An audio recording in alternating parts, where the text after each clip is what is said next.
Okay, so hello everyone, welcome to Resultant, your own A and J YouTube channel. Kindly come and join your class and then we will continue with the today's session. Hi Venkat, welcome. Good evening.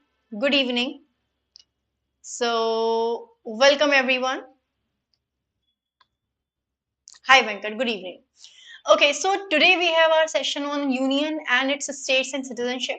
So maybe I hope you guys are very much aware about this. Hi Puneet, welcome. Good evening. Good evening. Okay, so before coming forward, I think I need to tell you something about the platform. That is, you are here in Resultant, which is your own A and J channel, which is providing you the sessions in the language that is English.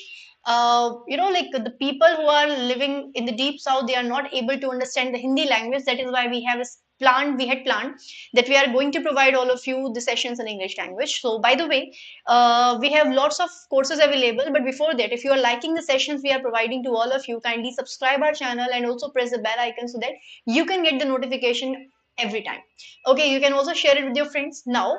So we have RRB JE 2024 examination where non-tech segment is being asked or it will be asked, and for that reason, Richa ma'am and me together are going to complete the entire syllabus.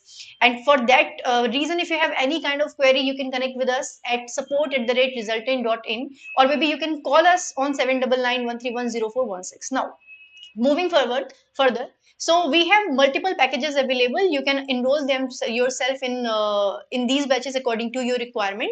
Moving again forward, like we have the focus batch, we have the mission batch, and we have the mission batch for RRB JE CBT 1 and 2 for the civil trade. Now, so we have our first question on your screen. Kindly let me know how many of you are excited to have your few first question on the screen. Hi Puneet, welcome. Hello Sultanuddin, good evening. Kindly share your class with your friend. Okay, so I'm just refreshing the screen once because I'm not able to have all of yours coming. So just a second.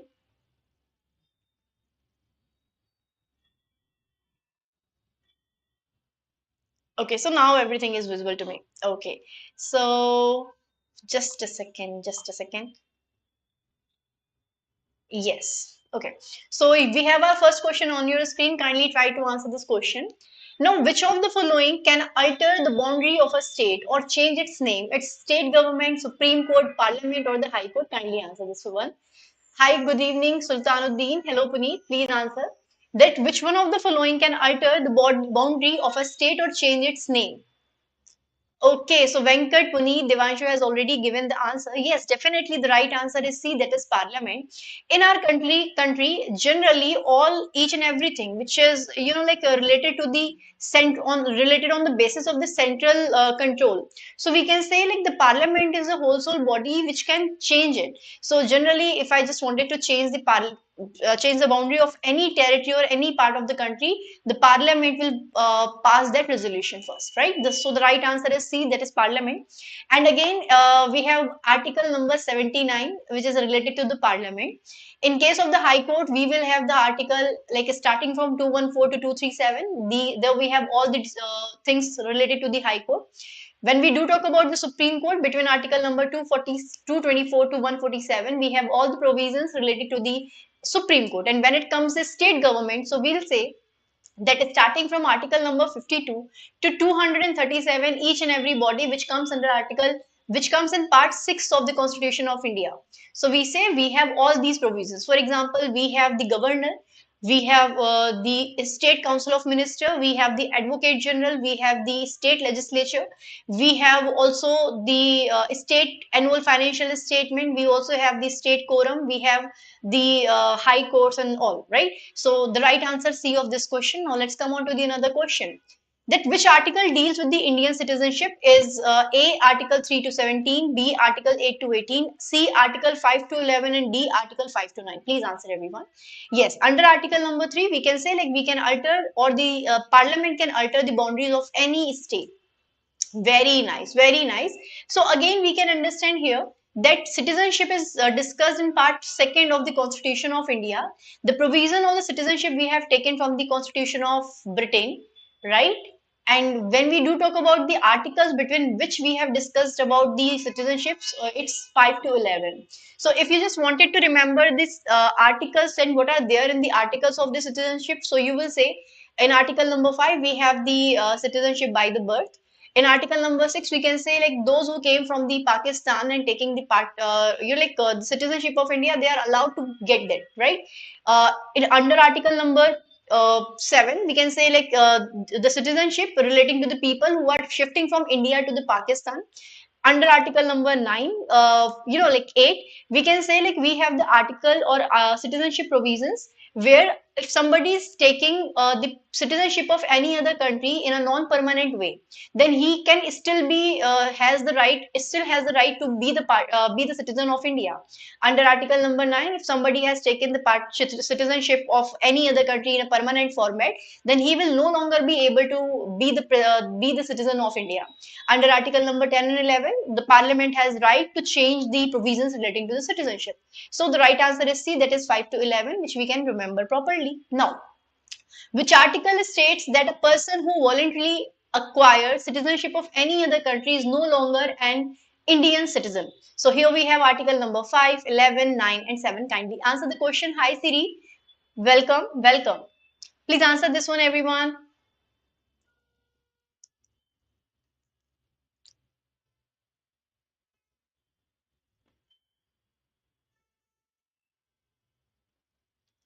Okay, see, are you sure?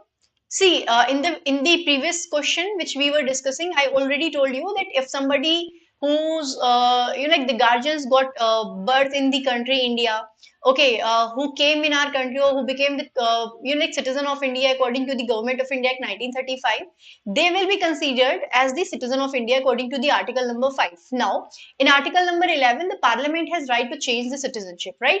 Or the provisions relating to the citizenship. Article 9 says that if somebody has taken, if a person who voluntarily acquired the citizenship of any other country is no longer an Indian citizen. So this is here in article number 9. Under article number 7, we will say the people of India who is you're like going to the Pakistan from the India. So a very good, Venkat. Definitely we have the 5 ways of taking or getting the citizenship of India. This will be asked in the upcoming question now. So here we have the question that in how many ways Indian citizenship can be acquired? Three, four, five, or six? Please answer everyone. Answer everyone. I hope I'm not very much fast. In how many ways Indian citizenship can be acquired? Kindly answer me the pointers under these 5 also. By what 5 ways we can acquire the citizenship of India? So one will be by birth, right? Second will be by descent, right? Third will be by naturalization, right? Okay, yes. Fourth, by registration. Fifth, by incorporation. We also have another type of way through which you can acquire the citizenship of India, and that is by the Assam Accord. Those people who are living in the Assam area, that is why, like when we were having news in the news channels in back 2 to 3 years before, so we can say like there we were asking about the NRC. I think you guys are aware about the NRC.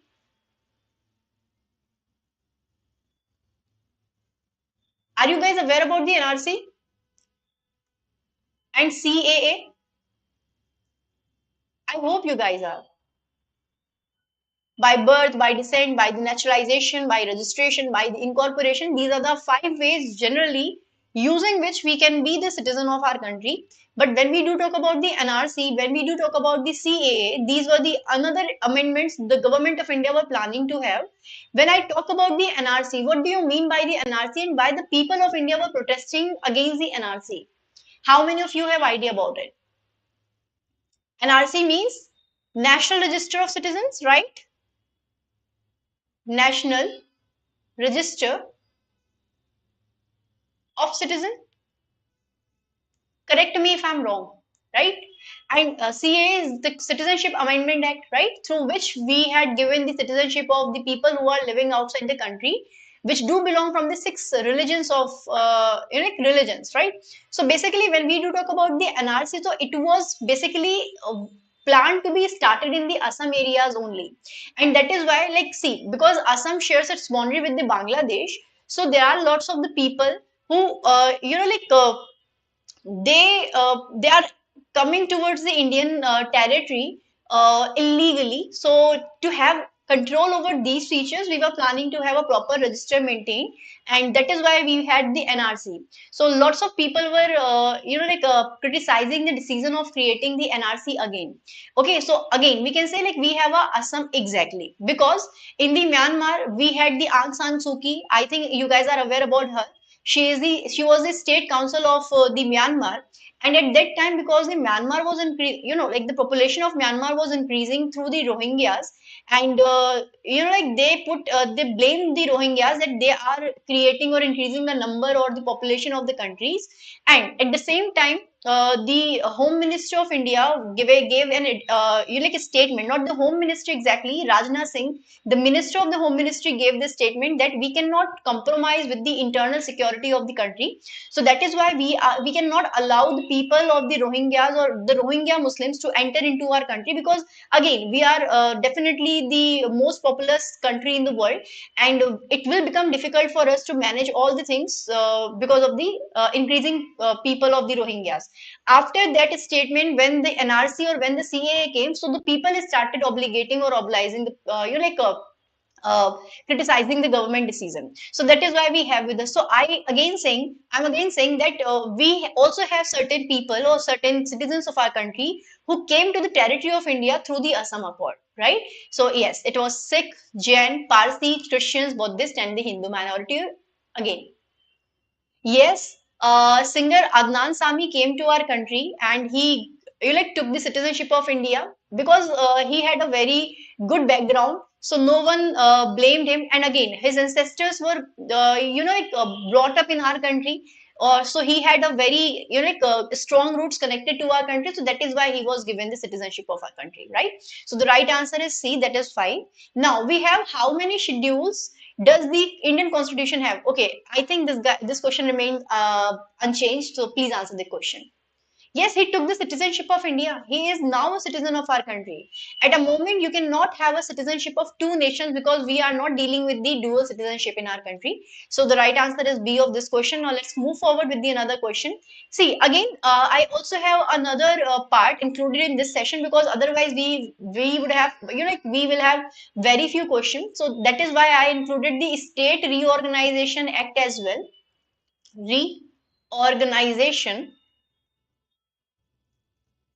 Act as well here in this session. So there will be few questions relating to that. Other, I will tell you that what is the State Reorganization Act, when it came, and what were the different committees created before coming before that State Reorganization Act. So please answer this question: that which of the following union territory is given partial statehood in India? Why I am asking this question? Because this is important for us to understand. It's Chandigarh, Dadar and Nagar Haveli, Daman and Diu, and the Puducherry.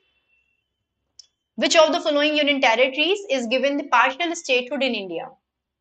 Partial statehood. Sultanuddin saying it's D. Okay. Obaid also saying it's D. Venkat saying it's B, Dadar and Nagar Haveli. You know, Venkat, let me tell you that Chandigarh is a union territory of India. Okay, I will again ask a question to all of you. Kindly try to answer this question. See, on which basis we create union territory, guys? On which basis? Was what is the reason behind creating a place or a piece of land as a union territory? First reason, first answer this question to every one of you. Now, when we do talk about the Dadar and Nagar Haveli, initially Dadar and Nagar Haveli were parted. Dadar and Nagar Haveli and Daman and Diu were not merged. But now these two places collectively are considered as one or single union territory. These two have been merged, right? We have the Puducherry. By the 70th constitutional amendment, 1992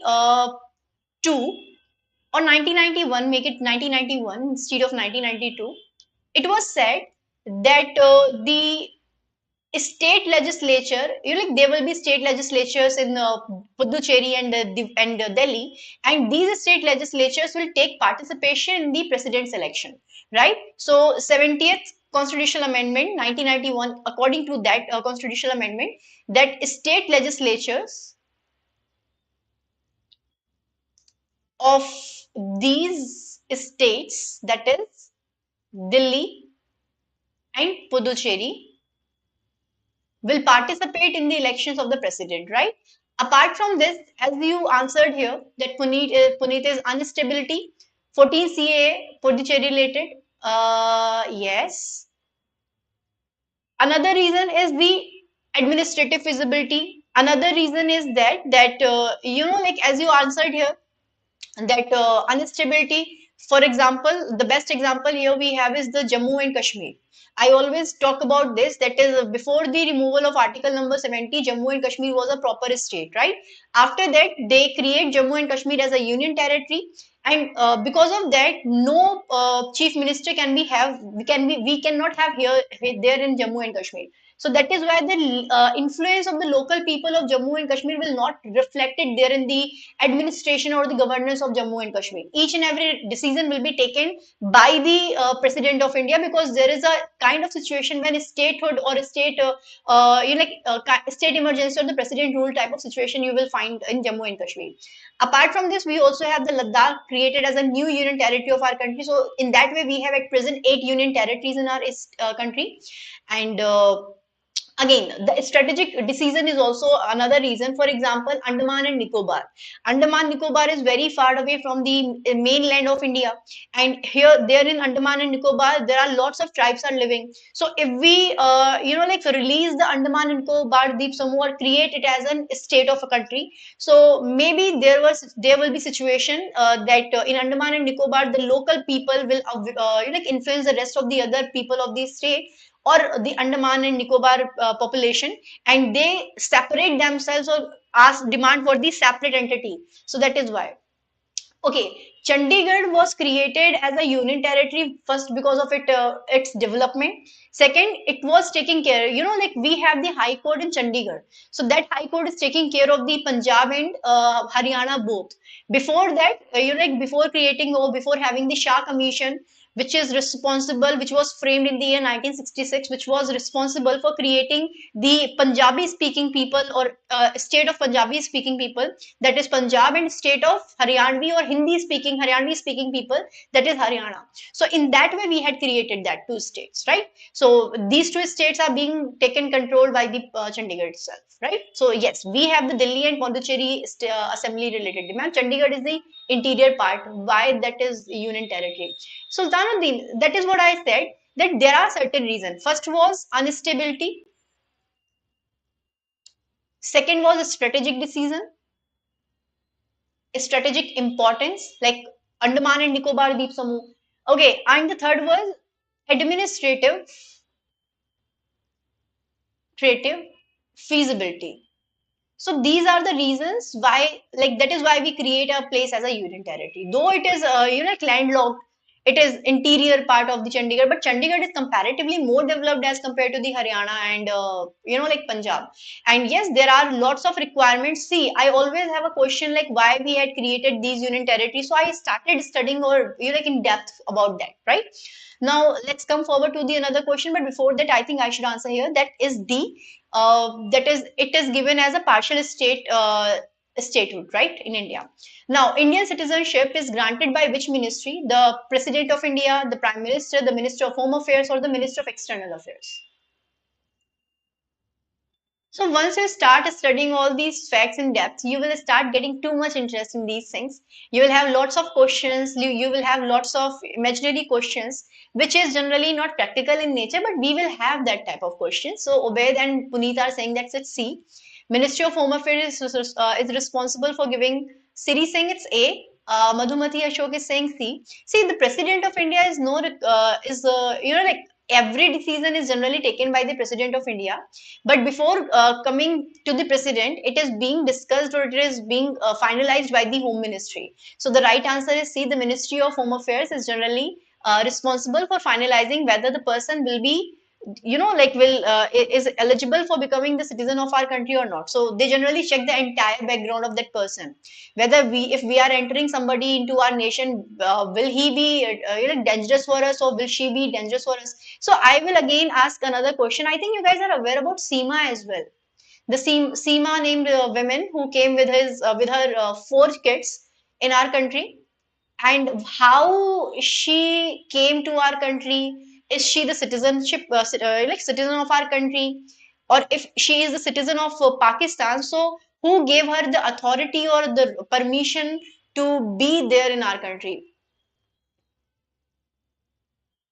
Why, ma'am? What is the reason? See, when it comes to home affairs, we say like, see, we have different ministries available, but when it comes to home affair, what I personally try to understand here is that in my family, the mother is the one who is generally. I gave her the designation of home affairs ministry, right? Like the minister of the home affairs. Who will going to enter in my place? Who will going to, like, what we are going to eat today? That is all is decided by the mother. So basically the president is the person who takes decision, like to appoint somebody or not. Like all the decisions of the president are directly in relation with the higher level. But when it comes the normal people, okay, so for that reason the home affairs is the responsible one. Okay, Siri, so please answer. I think you guys are aware about the SEMA. A lady of our country also went to Pakistan and she stayed there for some days. And after that, she returned back to our country. And Seema is still here in our country. So, for how many days one can stay in our place? For how many days a foreigner can be here or can be in your country? Yes, Seema Heather. Yes, Puneet. Yes. Any foreigner, how long she can stay here in our country?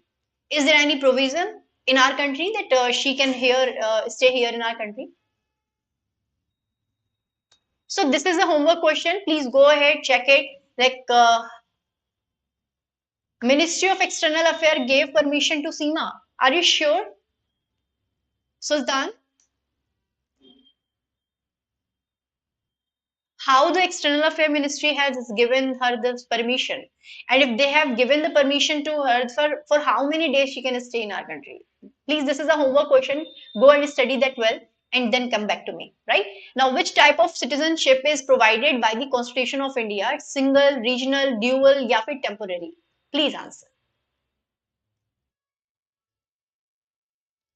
Okay, this is again a very easy question. We cannot even think about providing dual citizenship. We cannot even think about providing a regional citizenship. Otherwise, we will have lots of disputes between the people of different places. Like right now, we are still arguing with the people or the neighbors that why you have thrown garbage on our roof or on our terrace, right? So these kind of situation or incidents generally takes place in our country. But when we still start providing the regional citizenship, so there will be a a group of people will assemble, and they will start creating some dadagiri type of situation. So we generally have the single citizenship provision, and this is provision we had taken from the Constitution of Britain. Now, under which amendment was Goa accorded the status of full-fledged state? Please answer that. 71st, 56th, 52nd, or the 61st constitutional amendment?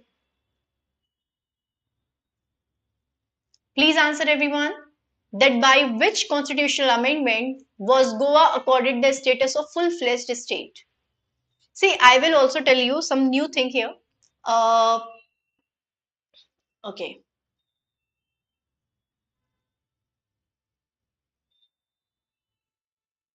Are you sure, Obed? It's B. I think you guys are very well good at polity. You are very good. Like each and every one of you. Maximum or most number of the questions you guys correct every time. Okay, only Obed will answer the question, or others will also answer the question. Very nice, Obed. That's great. Madhumati saying it's B. Yes, definitely. See, we have the 61st constitutional amendment which came in the year 1989, which reduced the voting age by 21 to 18. So the universal adult franchise became 18 years, right? So this constitutional amendment was relating to the reducing or reduction of the years of voting, right? 52nd Constitutional Amendment Act, which came in the year 1985, was responsible for the anti-defection law. Defection law. Okay, the 56th Constitutional Amendment, which came in the year 1987, gave Goa the status of a full-fledged state. Before that, Goa was a union territory. So always remember, what we generally try to do, we first make a piece of land or any nearby region as a part of our country.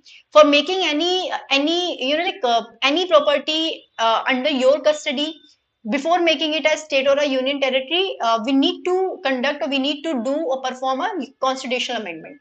Once that piece of land comes in the territory of India, for example, if we take example of Sikkim, okay, initially we created Sikkim as a part of our country, then onwards we created Sikkim as a state of our country. So we need to perform two types of constitutional amendment because we have no provision in the Constitution of India in part 1 between article number 1 to 4 that any piece of land we will acquire, right? So there is no provision.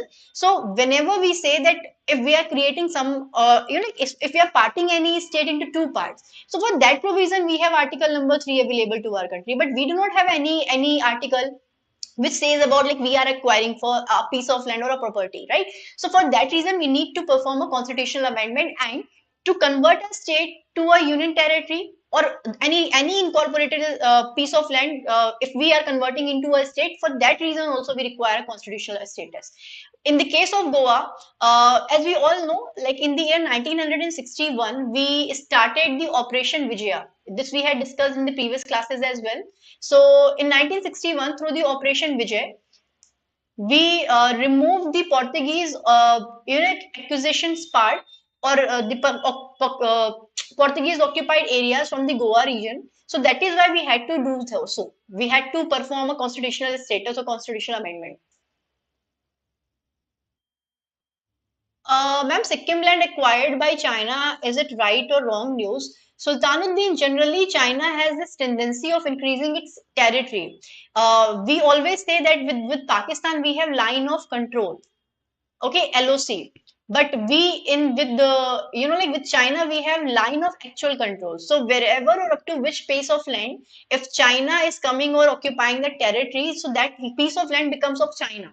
So that is why we need to be very much alert. The border security forces needed to be very much alert when it comes China or like the areas which are sharing our border with the China and Pakistan as well. But like these two places are very sensitive. Yes, definitely this news. I'm not like making it completely my approval that it is a accurate news. But yes, if it is happening, so it can be take place, right? Ma'am, Sikkim land acquired by China. Okay, Sultanuddin, are you getting my point? I have not that much, like awareness about at present moment that whether it took place today or the day before yesterday. So I'm not very much up to date with this news. But yes, if China is acquiring, then they can be. Okay, now China low population compared because they initially they had the in 1984 started the the one child policy. Though they have at present the people or the population which is much more older than us. So we have good number of youth or the adults, youth people with our in our country. So they will definitely like very progressive or maybe very fruitful for us. Good evening, Vivek. Okay, so the right answer is B, that is 56th Constitutional Amendment of 1987, through which the Goa became a proper state. Now, which part of the Indian Constitution bill deals with the citizenship provision? I hope you guys can answer this question quickly. Please answer, everyone.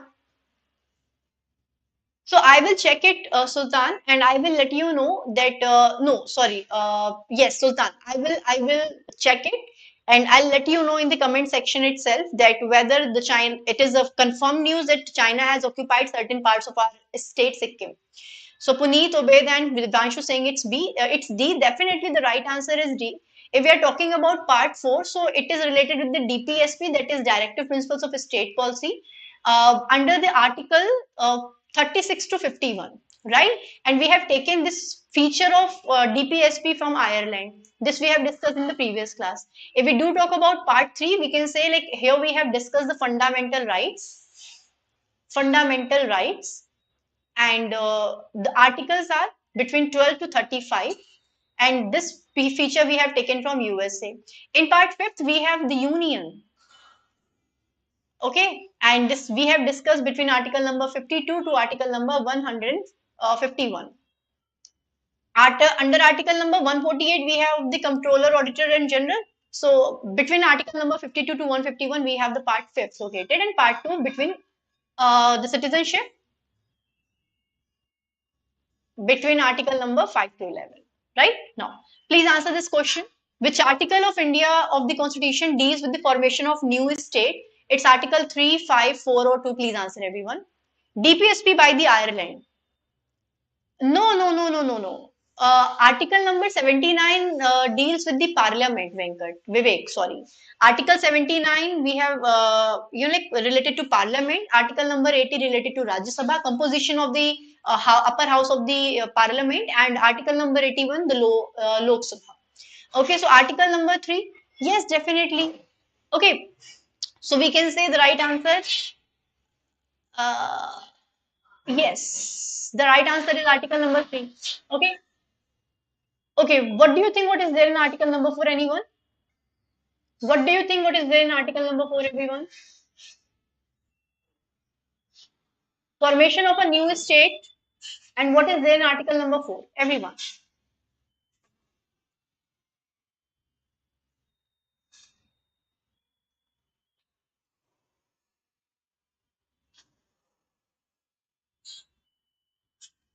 The right answer will be D, guys. Why you guys are saying it 3? If we are altering the boundary of any state, then we have the article number 3 for that. Article number 2 deals with for establishment of a new state. Okay, so the right answer would be article number 2. Okay, please answer what is there in article number 4. Okay, I think the allocation of seats in the Rajya Sabha from the state legislatures of every state. It's article number 2. Article number 1 says that the name of union and its state, the name of the country will be India, and it will be the union of states, which says article number 2. Again, for the establishment of a new state or for including any place as a new state, we have article number 2 deals with the formation of a new state, article number 2. For article number 3, that whatever the states we have with us, if we are altering the name of that state, if we are changing the boundaries of the state, we have article number 3 for that, right? Article number 5, again, we have the citizenship provisions. Article number 2 with the new state. I'm just writing it here. New states, establishment. Change in the boundary, in the name of a state. Basically, it is done by article number 3. Okay, is it now clear to all of you? And article number 4, allocation of seats. Oh, sorry, I got confused. I started answering you according to the, schedule number 4.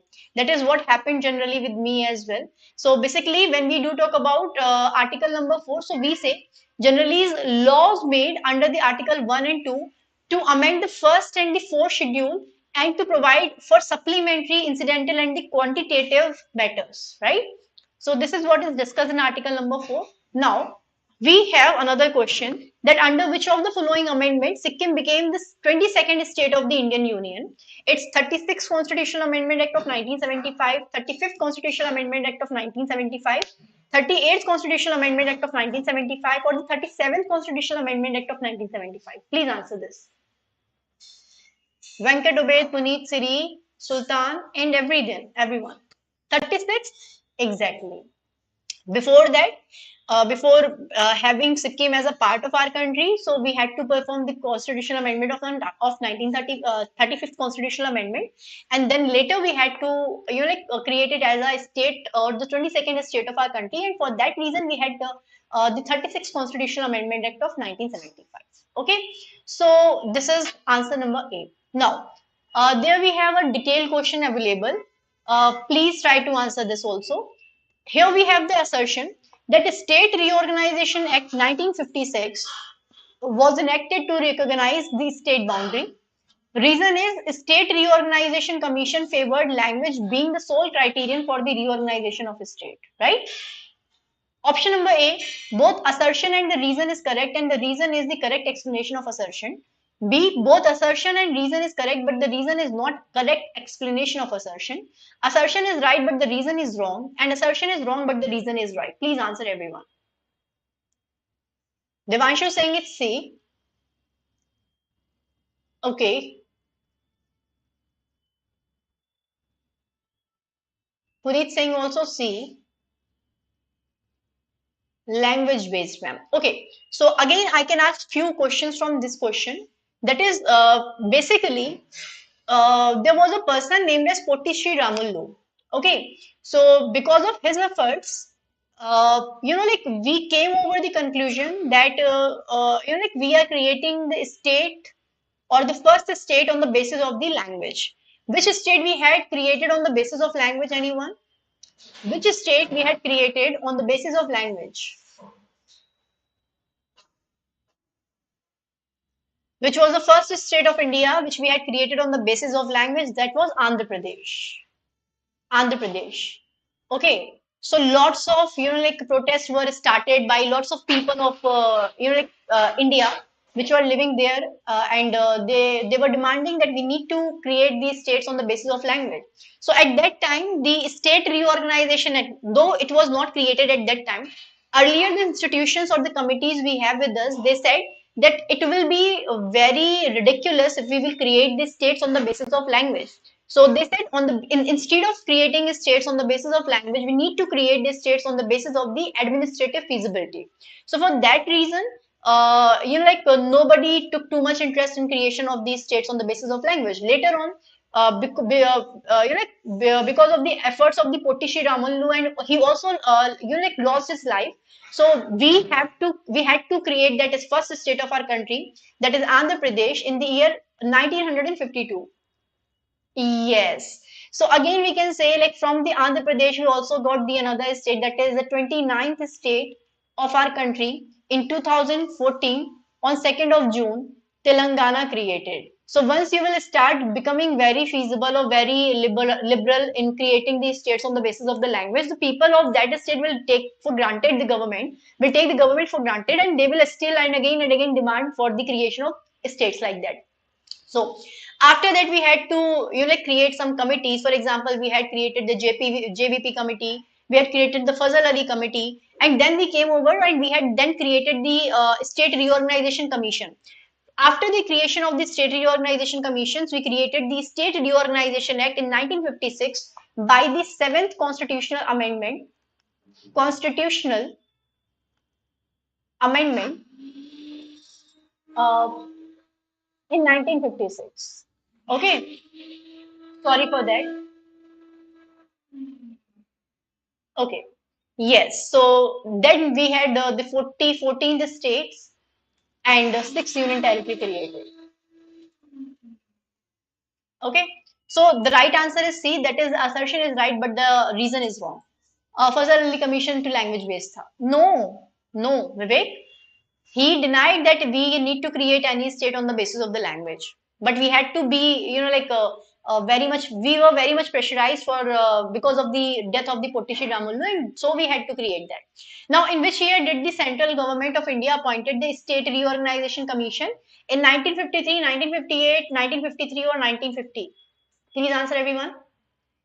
In which year did the central government of India appoint the State Reorganization Commission? In 1951, 58, 53, and 50? Very good, Venkat. You are absolutely right.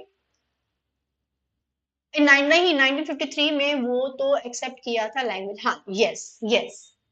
So the right answer is C. That is 1953. Then, before State Reorganization Act 1956, Vindhya Pradesh came under which part? It's part A, B, C, and D. Okay, I will also discuss the same question. Please answer, everyone. Before the State Reorganization Act of 1956, Vindhya Pradesh came under which part? Okay, Imdad saying it's C. Wow, great, Imdad. That's great. Congratulations. Okay, so see, The first state of India which was created on the basis of the language was Andhra Pradesh. Before that, we had like no proper clearance that in which way we have which number of states in our country. So at that time, we in the year 1950, uh, we had classified India into four parts. Okay, in that four parts, we had given them name as A, B, C, and D. In all these A, B, C, D states, in part A, we have nine states. In part B, we also had the nine states. In part C, we had the commissionary regions, and part D, we had the Andaman and Nicobar. So in that way, we can say like we had at that time, around 28 states. Okay, and we had no provision relating to, we do not have any provision relating to the, like what I should say, of union territory. But ultimately, we can say like we had created the India. Okay, but by the end of the 1956, we came on to the conclusion that yes, we are creating this state India in like in that way. Okay, so what we can say here that we had nine plus 10 states in this commissionary region. So here we have 10. So 9 and 18 plus 10 and plus Andaman and Nicobar. So we have around these states like that. After the State Reorganization Act 1956, we came with 14 states and 6 union territory. And can anyone let me know that which state was the 15th state of our country? Yes. So the right answer is C. That is the Vindhya Pradesh was there in part C of the like ABCD category, right? Now, who among the following was the chairman of the State Reorganization Commission of 1953? That was H.N. Kunjru, K.M. Panikar, Fazal Ali, and V.P. Menon.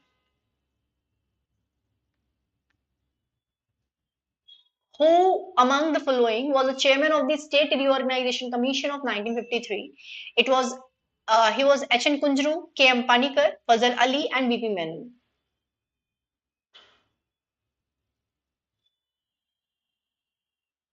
Great. It was Fazal Ali. He was the person who was taking care of that, right? Yes, it's C. Then, who among the following was not a member of the State Reorganization Commission set up in 1953? Fazal Ali, K.M. Panikar, Rajendra Prasad, and Nachan Kunjru. Fazal Ali, K.M. Panikar, Rajendra Prasad, and Nachan Kunjru again. Who among the following was not the member of the State Reorganization Commission set up in 1953 under the chairmanship of Fazal Ali Committee? So Fazal Ali is again is not the right answer, so we can remove it from here. Now we have only three options left. So it's KM Panikar, Rajendra Prasad, HN Kujru. Name the all three members of that State Reorganization Commission. So basically, I don't know. Really, I do not have idea that you guys are answering of the previous question of or this one. So the right answer of this question is C. That is Rajendra Prasad. Rajendra Prasad was not the member of the State Reorganization Commission. Okay, Puneet, sorry for that because otherwise we had a few questions, so that is why I have to edit, right? So the whole country was divided by the State Reorganization Act of 1956 in which number of parts? A into 22 states and 9 union territories, 14 states and 6 union territories. This I had repeated multiple times in this session today. 17 states and 7 union territory and 24 states and 4 union territory. Vivek, why you are laughing? Okay, I forgot. Just a second. Please answer everyone. Meanwhile, I'm just searching something for all of you. Uh, the session we took yesterday, I thought I will ask this to all of you, but unfortunately, I'm not able to. Okay, Venkat told me something yesterday. Iruka. What is that? I really forgot because I'm not very much familiar with the language. So 14 states and 6 union territory is the right answer. I was planning to ask all of you when it's again Vanakkam. Okay, most of the you are from South India, so Vanakkam for all of you guys. Now, before the State Reorganization Act of 1956, the states of India were divided into four parts, that is A, B, C, and D. It's Bihar was placed in part A, part B, part C, and part D. Please answer everyone. Imadi Iruka, I think. How are you, everyone? Okay. Before the State Reorganization Act, same to you. Yes, Obed. It's Munakkam. Okay, so I'm just trying to learn. See, if I'm dealing with these students who are from different states, and if they have something I can learn, so I will definitely try. Vanakkam, Imdad. Yes, namaste. So please answer. Part A, B, C, and D. Who will going to answer this? Vivek saying it's B. Let me tell you because you guys are definitely not aware about this. It's part A. So Bihar was phased in part A of that four parts of A, B, C, and D, right? Now we have another question that in which year was the Bombay Reorganization Act passed in 1956, 1980, 1960, and 1975? Please answer everyone. That in which year which of the following years was the Bombay Reorganization Act passed? 1956, 1980, 1960, and 1975. Vivek, 1980, 1960, very nice. In the year 1960, the province of Bombay was divided into two parts.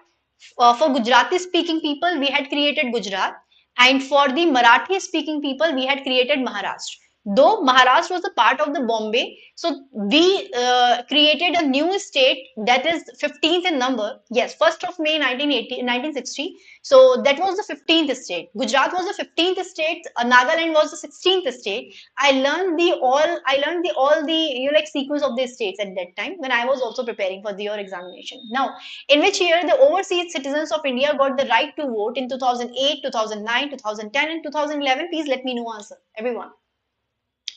In which year the overseas citizens of India got the right to vote 2008, 2009, 2010, and 2011?